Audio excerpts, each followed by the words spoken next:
What is up, guys? This is Kyurem from the Trinity of Lift, and today I'm bringing all of you guys my Evilswarm deck profile, post-cross souls format. So I decided to actually revisit my Evilswarms, literally just for the fun of it, because I saw the deck just lying around instead of my binder, so I'm like, hey, let's try and build it for some fun. And after a little bit of playtesting and just a little bit of fun ideas that I decided to throw into the deck, I did finalize this list, and I'm going to bring it all to you guys today. So, let's get right into it. Alright, so starting us off, we have our triple copies of Evilswarm Caster, because Caster is the one that can help us get into our Ophion plays, as if we can spam our Ophions as fast and as early as we can, that's kind of how Evilswarm does win. So we have our 3 casters, just so we can try and spam that Ophion as fast and as early as we possibly can. Following those 3 copies of Caster, we follow him up with 3 copies of Kerkion, because Kerkion by himself usually can be a 1-card Ophion play, as long as your graveyard is sort of set up to any degree. So usually we won't be wanting to draw Kerkion too early into the game, but once we start getting monsters into our grave, we will actually be wanting to see our Kerkions as often as we can. So we also do maximize on his copies of 3. Alrighty, so following Kerkion, we have 3 copies of Evilswarm Heliotrope. Now, he is the vanilla of the deck, and per se, we don't usually want to draw into him, but we do have ways to alleviate the fact that we can't possibly draw into him with the 3 copies. But even then, we still should run 3, because first of all, we can summon him off of Rescue Rabbit, which we do run in this deck, just so we can have yet another 1-card Ophion play. But also just because he's, first of all, fairly big at 1950 attack, which in my opinion is, or I believe it's actually the biggest normal summon that is in this format. I don't know, I might be wrong, but I believe it is. So it gets over a lot of relevant things like the level 4 Clyforts, Manju, Senju, things like Shadoskomata, what else, the Neb, just to name a few. So we do also run 3 Heliotrope because, well, just standard really, just a level 4 beater and just fodder really for our rank 4 plays. Alright, now following him are our final 2 Evilswarm monsters that we do play in the main deck, which is 2 copies of Evilswarm Mandragora. Now, Mandragora I have at 2 copies for the primary reason that we don't want to usually draw into him if we're going first, or we don't want to draw into it really early for the fact that if our opponent doesn't have a really established board or any board at all, Mandragora really becomes dead, because Mandragora cannot get us a play by itself, as usually we'll be wanting to pair our Mandragora with another card. So in order to alleviate drawing into it really early, or drawing into it when we have a really slow play going, we only have 2 copies of in this main deck. Now then, for the non-Evilswarm monsters that we do run, we actually do run quite a few, actually. We start off with 3 copies of the brand new Heroic Challenger Assault Halberd.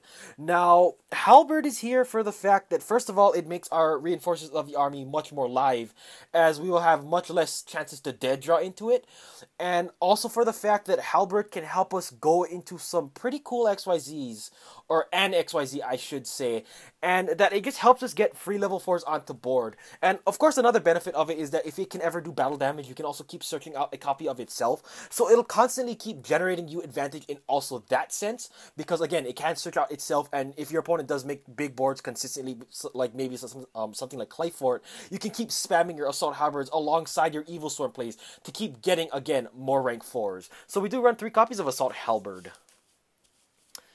Following Halberd, we have the 1 copy of Rescue Rabbit, because like I said with Heliotrope, Rescue Rabbit is a 1-card Ophion play, or just a 1-card rank 4 play in general. So we do run Rescue Rabbit because we do run the 3 Heliotrope. And then finally we have the 1 Dark Arm Dragon, because again, because of Kerkion primarily, we do have a fair amount of graveyard control within this deck, so any primary Dark deck that can abuse its graveyard to any way, shape, or form should run Dark Arm, because Dark Arm is a pretty cool boss monster. So he is going to round off our monster lineup. Moving on to the spell cards, we start off with 3 Infestation Pandemic, because it is a searchable field-wide Forbidden Lance for all your Evilswarms, so that's pretty cool. And really in this format, because Necros is the primary thing we want to look to beat, and because they don't run real back row, this is sort of a better fill-in for MST, as this will draw less dead, I guess you could say. As because there's tons of reactive spell cards within this format, it's good to have a reactive spell card of your own to stop all of those cards like Book of Eclipse and all that kind of bad stuff. So we do also have the 3 Infestation Pandemics. Following that, we have the triple copy of Reinforcements of the Army, because Rhoda can search out our casters, or it can search out our heroic challengers. So because of that, both cards by themselves can get us some fairly good plays going. So we do, of course, again, run the 3 Rhoda just to see them that much more often. Following that, we have yet another 3 of Spell, and this one is going to be 3 copies of Upstart Goblin. Now, of course, this is Evilswarm, and we want to try and get to our big plays as fast and as often as we can. So having that 37 card consistency is pretty nice. So we do run the 3 Upstarts just to help us with that consistency. Moving on, we have 1 Allure of Darkness, because, again, this is a primary dark deck, and Allure really just does help us dig through our deck just that much more, so that, again, we can see stuff like our casters or our Kerkions much faster. And then, kind of in the same light, we also do run the 1 Pot of Dichotomy, because I believe almost every single main deck monster in this deck is of a different type. So, having the Pot of Dichotomy, again, to act as more ways to dig through our deck and to see our cards more often is really nice. Then, following that, we have 2 more spells, which is going to be the 1 copy of Raigeki and the 1 copy of Book of Moon. Obviously, these are gonna be our Jinlock outs and just really standard spell cards in general. So that will be the ones that will round off our spell lineup. Moving on to the traps, we start off with our 1 copy of Infestation Infection. Now, Infection is our card that will help us cycle our Evilswarms to see ones that we want to see rather than ones we don't. As what it essentially does is it allows you to shuffle back any main deck Evilswarm monster from your hand or side of the field back to your deck to search out any other one that you might want. So again, this kind of helps because even if you do dead draw into something like a Madrigora or something when you don't want to see it, we can usually use Infection to get stuff that we want to see, like a Kerkion or a caster. And again, it's also pretty cool that Evilswarm Ophion can search this out, so that is why we only do run 1 copy of it. Moving on, we have double Mind Crush to help us in the Necros matchup, because stopping our opponent's Trishula plays by calling that Trishula is pretty funny. And just generally, Mind Crush is still a fairly good card this format, as a successfully and perfectly timed Mind Crush can just really screw up your opponent's plays. So we do run the 2 Mind Crush. Following that, we have the double Breakthrough skill, because Breakthrough skill is still almost borderline essential in this format. If you cannot have room for Valor, you really should try and make room for Breakthrough, because Breakthrough is, again, very much like Valor in the sense that it can help us stop our opponent's big plays just by flipping it face up and negating our opponent's things like their Clefort Discs, Trishulas, and all those other scary stuff that we don't want to hit us with. So we do have the double Breakthrough. Then, for the rest of the trap lineup, we have just tons of one-ofs. We start off with the 1 Mirror Force, because, sadly, I couldn't really find cards that I wanted to cut for another copy of Mirror Force, so I just found just enough room just for 1 of it. We have the 1 Warning, because stopping entire Pendulum Summons is always funny. We have the 1 Compulse for yet another Jin out. We have the 1 Emptiness, because Evilswarm's majority of their effects say that they normal summon each other. So, really, Vanities doesn't stop us from making established boards, it just prevents us from going into the extra deck usually. So again, it isn't really that bad that we lock ourselves out, and it's always usually more potent to stop our opponent's special summoning. So that's also why we do run the 1 Vanities. We have the 1 Bottomless, because again, bottomlessing an entire Pendulum Summon is also pretty funny. And then finally, we have the 1 TT for more Jin outs and just general mass destruction. And that will round off our 40 card main deck.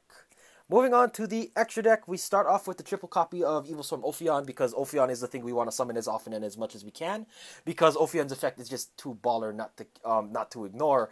And again, it can search us out our field-wide Forbidden Lance or our card that can search us any Evilswarm that we want. So again, Ophion is the utility card of this deck. He is the boss of this deck, and again, we want to maximize on him at 3. Next up, we have the other Evilswarm monsters in the form of the 1 Nightmare for big mass summoning decks. We have the 1 Bahamut to act as a pseudo-snack steal, I guess you could say. We have the 1 Thanatos, because Thanatos don't care about no monster effects. And then we have the 1 Evilswarm Exciton Knight, because he actually is part of this archetype, which is something a lot of people forget sometimes. But yes, Exciton Knight is part of the Evilswarm archetype, so again, we should run him. And then finally, we have the 1 Evilswarm Ouroboros for those random times when we can summon 3 level 4s at a time, as Ouroboros can act as a walking Mind Crush, Rhapsody in Berserk, or it as a walking Compulse too. So again, those 3 effects are pretty good by themselves. So of course, if we can make him, we should run him. Next up, we just have fairly generic rank 4s, I guess you could say. Starting off with the slightly less generic rank 4s.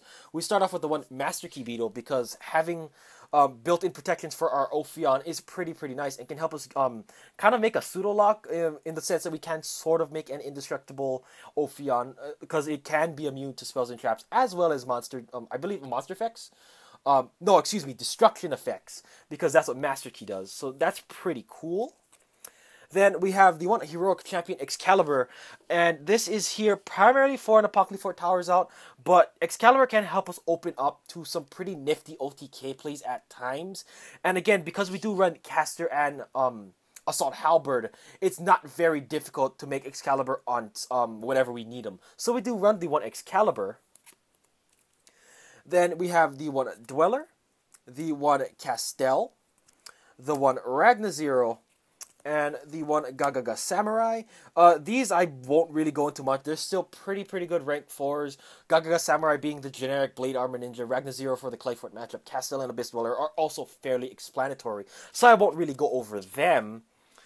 And then finally we have one more rank 4 in the form of Dark Rebellion. Now, I wanted to go over this guy for the primary reason that I wanted to address one of the biggest issues with Evilswarm, which is the fact that if Ophion cannot consistently get over a monster, your deck will naturally have pretty big of a problem getting over any monster. One of the biggest examples that I can think of right now is something like a Clayfort Stealth or a Clayfort Disc that was normal summoned, as if we don't have any really good outs to it, like a Book of Moon, we really cannot have any monster-based outs really outside of Exciton Knight, and sometimes that might not be the most optimal play. So we do also run Dark Rebellion to really just give Evilswarm just that big punching power when we kind of go straight into Excalibur for whatever reason. So we do have the one Dark Rebellion to act as a sort of more generic Excalibur card. Alright guys, so that wraps it up for this new Evilswarm deck for this updated format after Cross Souls. I hope you all did enjoy, and as always, this is Kyurem from the Trinity of Lift, and I'll see all of you guys later. Peace out.